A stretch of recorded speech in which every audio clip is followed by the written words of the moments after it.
for get quick reaction is the great one, Life, Liberty to Levin. We call him Mark Levin, the great one, is with us. You know, Mark, it really comes down to the arguments that were made by Schumer and Pelosi.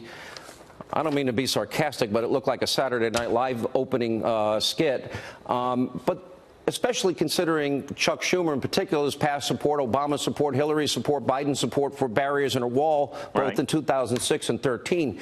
But they're saying that this is a manufactured crisis, and they are saying that they're upset about the delayed checks to furloughed federal government employees, which I am sympathetic towards.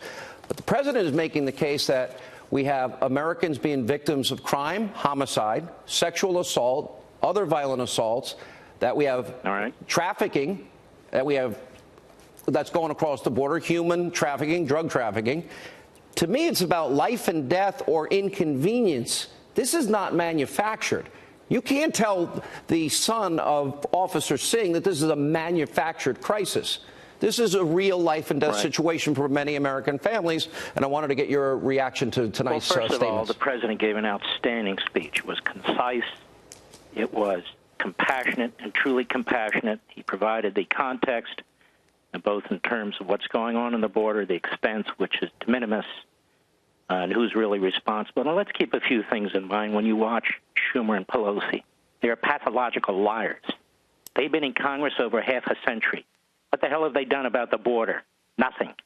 They're part of the scam artists. They get amnesty, legalization, citizenship, and never secure the border. Just spend billions and trillions more debt, more deficits on the redistribution of wealth, on $200 billion a year on illegal aliens. One more time. They fooled Reagan. They fooled Bush 41. They fooled Bush 43. But they're not going to fool Donald Trump, who's dealt with tougher than Pelosi and Schumer. And let me point out a few things. These two and the rest of them are never forced to explain their flip-flop. Where they voted for border security, they voted to authorize walls, they voted to fund some of the walls, and now all of a sudden it's immoral. You know what's immoral? When everybody talks about those government employees who will be temporarily inconvenienced, who will get their money back, but nobody talks about the unskilled, low-skilled American worker who has to compete with people from Guatemala, from Honduras, from Mexico, from south of the border who come into this country illegally. Nobody talks about the big corporations like Hewlett-Packard and Boeing and Disney and others who are part of the scam artist operation, who want illegal aliens in this country. Nobody talks about the fact that destroying our immigration system, these Democrat cities, sanctuary cities, these Democrat states, sanctuary states, where the citizens are treated as second-class citizens, and the taxpayers have to cough up the money for what? Let me explain what this is about. Power. Democrat Party power. Democrat Party before country. There's an excellent piece in, of all places, The Atlantic, a left-wing site, written by a guy by the name of Peter Buffard, a liberal.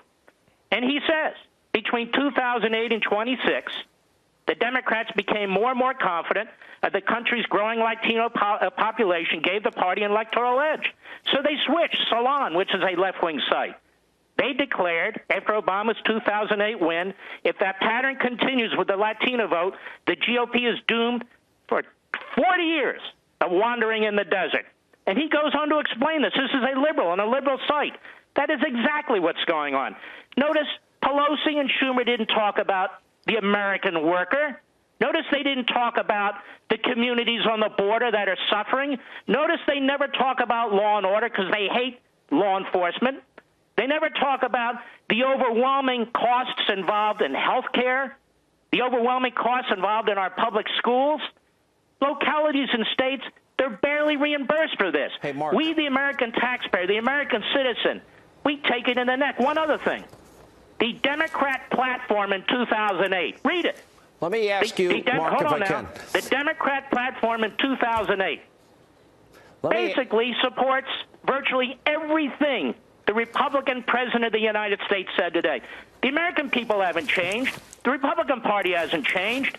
The Democrats, for political reasons and power reasons, they've changed, and they want to drag us all off the cliff with them. Hey, Mark, that's a great point, and we played their past statements many times on this program. I know you played it on your radio show and Life, Liberty, and Levin.